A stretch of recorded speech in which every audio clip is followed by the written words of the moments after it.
अहमदनगर नांदेडच्या गुरुद्वारासाठी तख्त सचखंड श्री हुजूर साहेब गुरुद्वारा अधिनियम 2024 तातडीनं रद्द करावा। येत्या काळामध्ये समाजा यांच्या संदर्भात किंवा समाजाच्या धार्मिक वास्तू यांच्या संदर्भात कुठलाही निर्णय घेताना समाजातील प्रतिनिधींना विश्वासात घेण्याची मागणी शीख पंजाबी समाजाच्या वतीनं करण्यात आली आहे।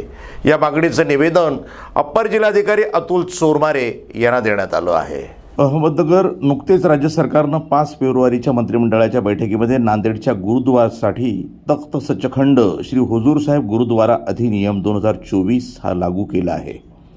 मुख्यमंत्री एकनाथ शिंदे यांच्या अध्यक्षतेखाली झालेल्या बैठकीत या निर्णयाला मान्यता देण्यात आली आहे। या विधेयकाचं प्रारूप मान्य झाल्यानंतर नांदेड शीख गुरुद्वारा सचखंड श्री हुजूर अबचलनगर साहब निवडणूक नियम आणि त्यांचे उपविधी तयार करण्यात येतील। गुरुद्वाराचा 1956 अधिनियमामध्ये सुधारणा करण्यासाठी न्यायमूर्ती जे.एच. भाटिया अभ्यास समिती नियुक्त करण्यात आली होती। त्यानंतर न्यायालयीन प्रकरणाच्या पार्श्वभूमीवर आणि अभ्यास समितीच्या शिफारसी लक्षात घेऊन हा निर्णय घेण्यात आला आहे। मात्र हा निर्णय घेताना समाजातील प्रतिनिधींना विश्वासात घेण्यात आलेलं नसल्याचं समाजाच्या वतीनं स्पष्ट करण्यात आलं आहे। या प्रसंगी जनक आहुजा, प्रीतिपाल सिंग धुप्पड, हरजित सिंग वधवा, गुलशन कंत्रोड, सतीश गंभीर, अमरजीत सिंग वधवा, सूरज मदान, मनोज मदान, पुनीत भूतानी, दलजीत सिंग वधवा, नारायण अरोरा, मुख्तार सिंग, सुखविंदर सिंग, दीपक मेहतानी, सुनील मेहतानी, जगतार सिंग, जतिन आहूजा, कमल चावला, मनप्रीत सिंह वधवा, बलजीत सिंह बिरलरा, दीपक पापड़ेजा, राजू मदान, सनी वधवा आदी यावेळी उपस्थित होते। अधिकारी महसूल यांना शीख पंजाबी सिंधी समाजाच्या वतीने आम्ही निवेदन दिलं।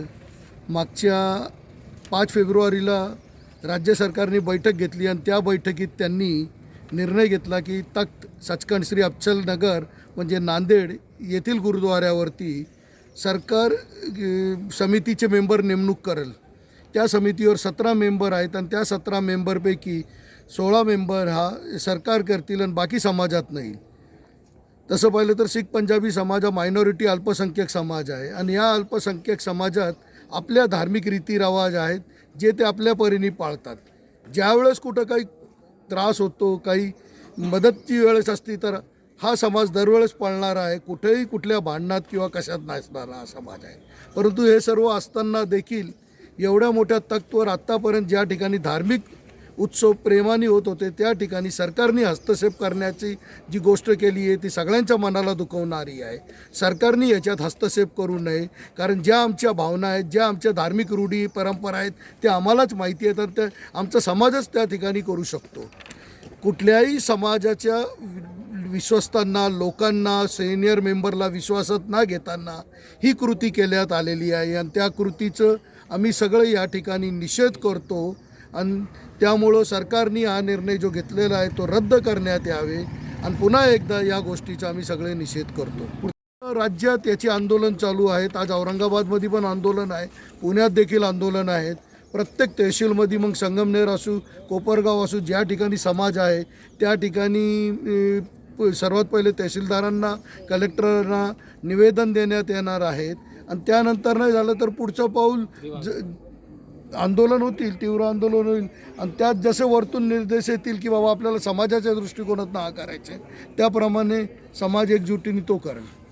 प्रतिनिधी मुकुंद भट, NTV न्यूज मराठी, अहमदनगर।